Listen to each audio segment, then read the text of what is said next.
सरकार क्यों नहीं लगा रही है डीजल और पेट्रोल पर टैक्स? क्या जीएसटी से पेट्रोल और डीजल सस्ता होगा? जानिए इस फैसले के पीछे की वजह क्या है। जी नमस्कार, मैं प्रतीक और आप देख रहे हैं नेशन जंक्शन। तो दोस्तों, जैसा कि आप सभी को पता है कि पेट्रोल और डीजल की लगातार बढ़ती कीमतें हर किसी के लिए चिंता का विषय बनी हुई हैं।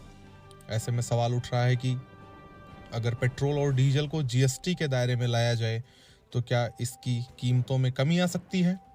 आइए इस मुद्दे में गहराई से बात करते हैं। जी हाँ, फिलहाल पेट्रोल और डीजल पर केंद्र और राज्य सरकारें अलग अलग टैक्स लगाती हैं, जिसकी वजह से इनकी कीमतें आसमान छू रही हैं।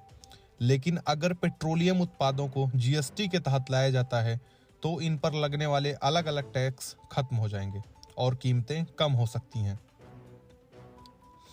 जीएसटी लागू होने पर संभावित बदलाव क्या क्या हैं? वर्तमान में पेट्रोल पर 40 से 50% तक टैक्स लगता है, लेकिन जीएसटी स्लैब के तहत यह घटकर 18 से 28% तक आ सकता है। कीमतों में 10-20 रुपए प्रति लीटर तक की कमी हो सकती है। लेकिन सवाल यह भी है कि सरकार ऐसा क्यों नहीं कर रही है? दरअसल पेट्रोलियम उत्पादों पर टैक्स से सरकार को भारी राजस्व मिलता है।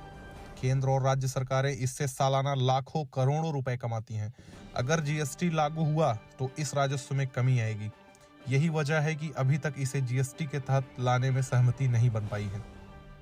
अगर पेट्रोल सस्ता हो जाए तो बहुत राहत मिलेगी, लेकिन सरकारों को इस पर राजनीति नहीं करनी चाहिए। मुझे जहां तक लगता है, जीएसटी लागू होने से ट्रांसपोर्ट और अन्य चीजें भी सस्ती हो सकती हैं। यह आदमी के लिए फायदेमंद होगा। जीएसटी लागू होने से पेट्रोलियम उत्पादों की कीमतों में पारदर्शिता आएगी, लेकिन यह देखना होगा कि केंद्र और राज्य सरकारें इस नुकसान की भरपाई कैसे करेंगी।